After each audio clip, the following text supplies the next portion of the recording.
रात कब बीत गई आयुष को पता ही नहीं चला। अगली सुबह वह अलार्म बजने से पहले ही जाग गया। बिस्तर से उठकर उसने अपना चेहरा धोया और बाथरूम में चला गया। कुछ देर बाद नहाकर बाहर निकला, अलमारी खोली तो उसमें ज्यादा कपड़े नहीं थे। उसने अपनी पुरानी जीन्स और हल्की सी फीकी पड़ चुकी टी शर्ट निकाली और पहन ली। आईने के सामने खड़े होकर उसने अपने बिखरे बाल ठीक किए, फिर जूतों के फीते बांधे। बिस्तर के पास रखे चार्जिंग बॉक्स से उसने अपना मोबाइल उठा लिया। साल 2050 में मोबाइल चार्ज करने के लिए किसी केबल की जरूरत नहीं पड़ती थी। एक छोटे से चार्जिंग बॉक्स में फोन रख देने भर से वह कुछ ही मिनटों में पूरी तरह चार्ज हो जाता था। मोबाइल जेब में रखकर आयुष कमरे से बाहर निकला, दरवाजा बंद किया और सीढ़ियां उतरकर नीचे आ गया। जैसे ही वह मुख्य दरवाजे की ओर बढ़ा, रसोई से उसकी मां शालिनी की आवाज आई। आयुष, बिना नाश्ता किए कहाँ जा रहे हो? आयुष रुक गया। मां, एक जरूरी काम है, बाहर ही कुछ खा लूंगा। शालिनी ने चिंता भरी नजर से उसे देखा। ठीक है बेटा, लेकिन अपना ध्यान रखना। जी मां। आयुष मुस्कुराया और बंगले से बाहर निकल गया। फूलों के बगीचे को पार करके वह मुख्य गेट तक पहुंचा, जेब से मोबाइल निकाला और एक स्वचालित टैक्सी बुला ली। कुछ ही मिनटों बाद चमचमाती ड्राइवरलेस टैक्सी उसके सामने आकर रुकी। दरवाजा अपने आप खुल गया। आयुष अंदर बैठा तो दरवाजा बंद हो गया। मधुर कृत्रिम आवाज गूंजी। गंतव्य चुनिए सर। आयुष ने डॉ माथुर द्वारा भेजी गई लोकेशन टैक्सी के सिस्टम में शेयर कर दी। लोकेशन प्राप्त हो गई, यात्रा प्रारंभ की जा रही है। अगले ही पल टैक्सी तेजी से शहर की सड़कों पर दौड़ने लगी। कुछ देर बाद ऊंची ऊंची इमारतें पीछे छूट गईं। टैक्सी शहर से निकलकर घने जंगल की ओर बढ़ने लगी। करीब 15 किलोमीटर का सफर तय करने के बाद टैक्सी एक सुनसान जगह पर रुक गई। दरवाजा खुलते ही आयुष बाहर उतरा। उसने सामने फैले घने जंगल को देखा और हैरानी से बुदबुदाया। अंकल ने मुझे कहाँ बुला लिया? इस जंगल के बीच कोई लैब कैसे हो सकती है? कहीं गलती से दूसरी लोकेशन तो नहीं भेज दी? उसने मोबाइल पर दोबारा लोकेशन देखी। लोकेशन बिल्कुल सही थी। खैर, वैज्ञानिकों का कोई भरोसा नहीं देखते हैं। एक संकरे कच्चे रास्ते पर चलते हुए वह जंगल के भीतर बढ़ने लगा। कुछ मिनट बाद उसे दूर एक लकड़ी की छोटी सी झोपड़ी दिखाई दी। झोपड़ी के सामने एक परिचित चेहरा खड़ा था। डॉ माथुर। उन्होंने मुस्कुराकर हाथ हिलाया। इधर आओ आयुष। आयुष उनके पास पहुंचा और चारों ओर देखते हुए बोला, अंकल, आपने तो कहा था कि आप सरकार की एक सीक्रेट लैब में काम करते हैं, लेकिन यहां तो सिर्फ एक झोपड़ी है। डॉ माथुर हल्के से मुस्कुराए। जो दिखता है हमेशा वही सच नहीं होता, अंदर चलो। दोनों झोपड़ी के भीतर पहुंचे। अंदर सिर्फ लकड़ी की दीवारें, एक छोटा कमरा और एक पुरानी अलमारी थी। आयुष ने आश्चर्य से पूछा, अंकल, यही आपकी लैब है? डॉ माथुर बिना कुछ बोले अलमारी के सामने पहुंचे। उन्होंने जेब से तारे के आकार की एक धातु की चाबी निकाली और अलमारी के बीच बने एक स्लॉट में लगा दी। अगले ही क्षण पूरा अलमारी का अंदरूनी हिस्सा गायब हो गया।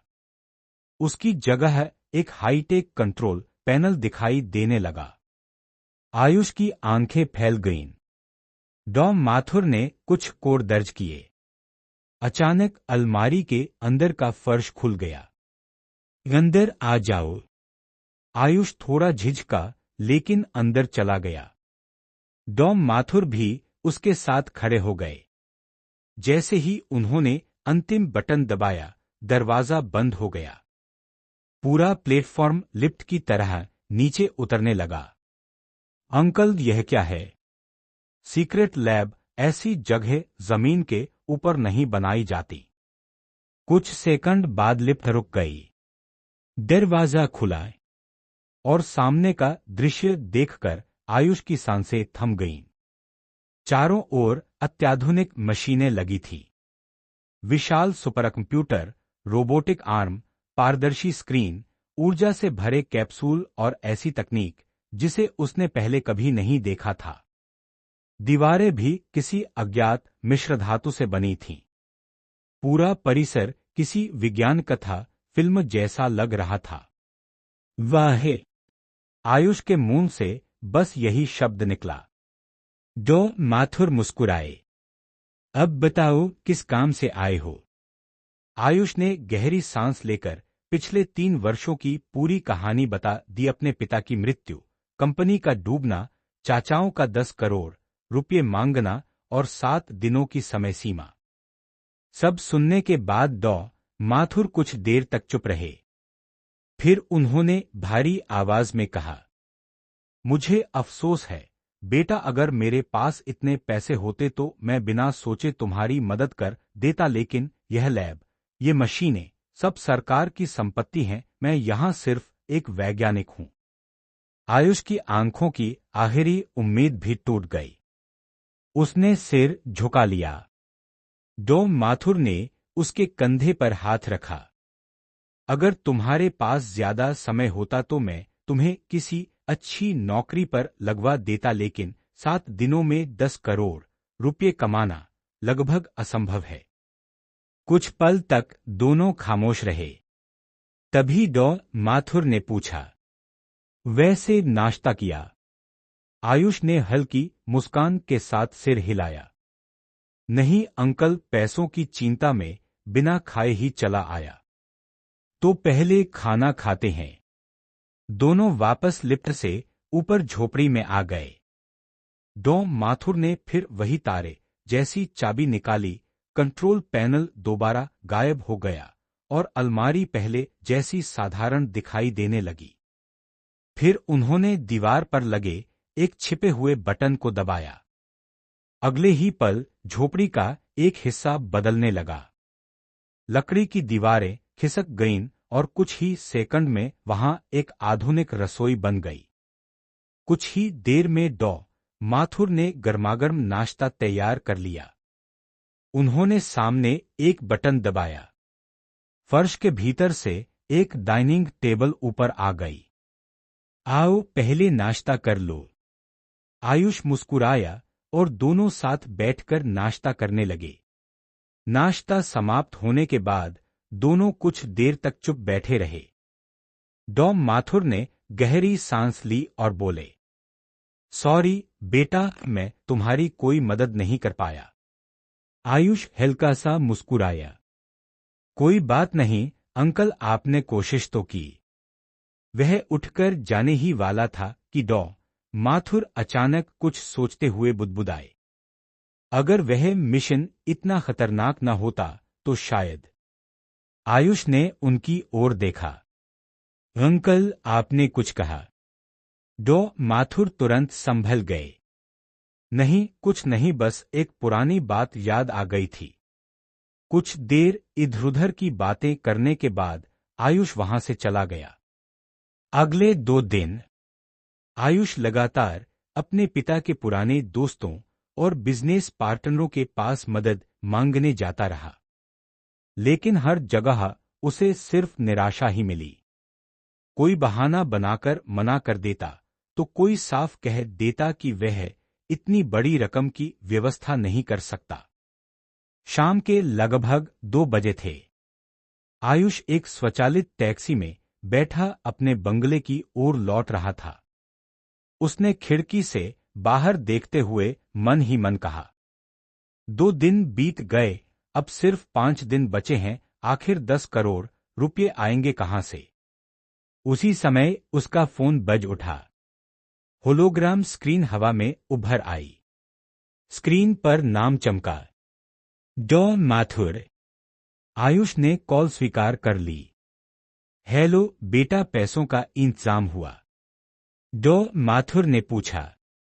आयुष की आवाज बुझी हुई थी। नहीं अंकल। कुछ क्षण चुप रहने के बाद डॉ माथुर बोले। ठीक है, मैंने जो लोकेशन भेजी है वहां तुरंत आ जाओ, मुझे तुमसे बहुत जरूरी बात करनी है। जी अंकल।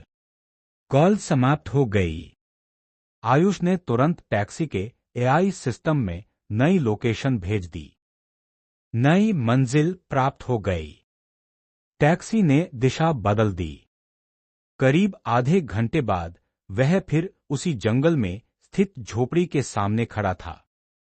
डॉ माथुर पहले से उसका इंतजार कर रहे थे। अंदर आओ बेटा। दोनों झोपड़ी के अंदर पहुंचे।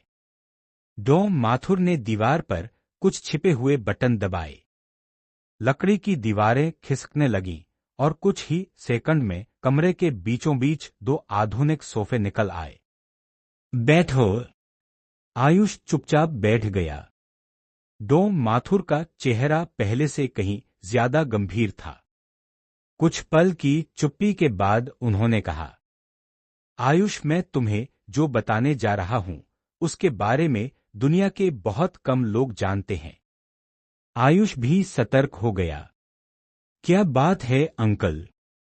डॉ माथुर ने धीमी लेकिन गंभीर आवाज में कहा। एक ऐसा मिशन है जहां एक ही दिन में 10 करोड़ रुपये से भी ज्यादा कमाए जा सकते हैं। आयुष की आंखों में उम्मीद चमक उठी। सच?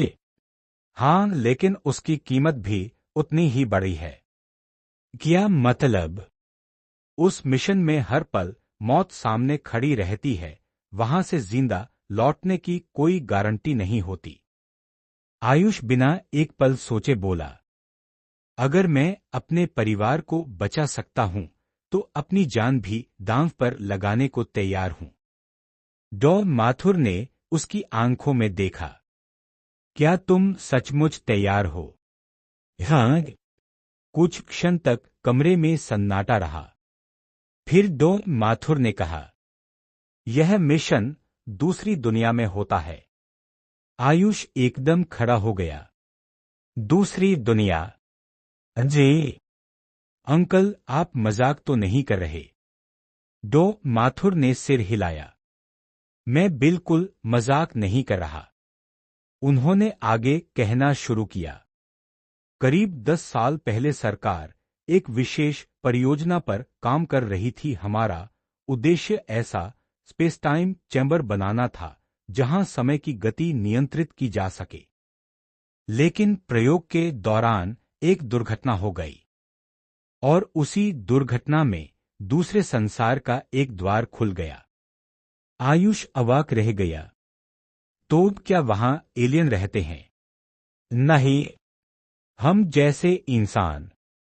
वो भी नहीं। डॉ माथुर की आवाज और गंभीर हो गई। वहां सिर्फ घने जंगल, ऊंचे पहाड़ और अजीब जीव हैं, ऐसे जीव जिन्हें देखकर तुम्हें लगेगा कि वे किसी कल्पना की दुनिया से निकले हैं। उनके पास ऐसी शक्तियां हैं जिन्हें आज का विज्ञान भी पूरी तरह समझ नहीं पाया है। आयुष उत्सुकता से बोला, मतलब जादुई शक्तियां? डॉ माथुर ने हल्की मुस्कान के साथ कहा, तुम उसे जादू कह सकते हो। उन्होंने मेज पर रखा एक डिजिटल नक्शा सक्रिय किया। मिशन बहुत सरल लगता है, लेकिन वास्तव में सबसे कठिन है। तुम्हें उस दुनिया में भेजा जाएगा। तुम्हारा पहला लक्ष्य होगा जिंदा रहना और दूसरा एक सुरक्षित आश्रय ढूंढना। आश्रय? हां, उस दुनिया में सरकार ने कई गुप्त सुरक्षित शिविर बनाए हैं। वहां पहले से भेजे गए लोग रहते हैं। उन्होंने स्क्रीन पर कई लाल बिंदु दिखाए। समस्या यह है कि पहली बार टेलीपोर्ट होने वाला व्यक्ति किसी भी स्थान पर पहुंच सकता है। अगर तुम्हारी किस्मत अच्छी रही तो किसी सुरक्षित इलाके में पहुंचोगे, लेकिन अगर बदकिस्मती हुई उन्होंने बात अधूरी छोड़ दी। आयुष ने धीरे से पूछा, तो तुम किसी राक्षसी जीव के सामने जहरीले जंगल में या मौत के मुंह में भी पहुंच सकते हो। उन्होंने गहरी सांस ली। अब तक कई लोग टेलीपोर्ट होते ही मारे जा चुके हैं। इसलिए उन्होंने आयुष की आंखों में देखते हुए कहा, चाहे कुछ भी हो जाए, तुम्हें किसी भी कीमत पर उस सुरक्षित आश्रय तक पहुंचना होगा। एक बार अगर तुम वहां पहुंच गए तो अगली बार पृथ्वी से टेलीपोर्ट होने पर हमेशा उसी आश्रय में पहुंचोगे।